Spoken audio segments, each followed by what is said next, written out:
Hi guys, welcome back to our channel. In this video, I am going to show you how to reset Whirlpool dishwasher. If you want to reset your Whirlpool dishwasher, then you will need to follow some steps. As you can see, these are the buttons on your Whirlpool dishwasher.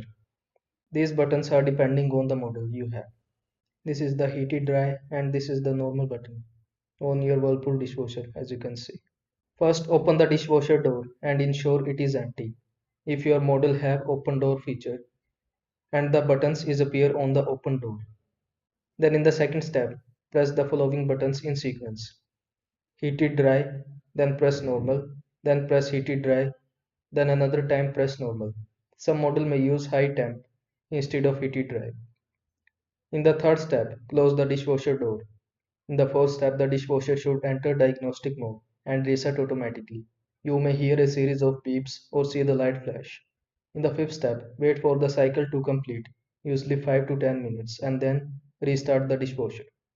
So I hope this video was helpful to you. Make sure to like this video and subscribe to my channel for more this type of content. Thanks for watching.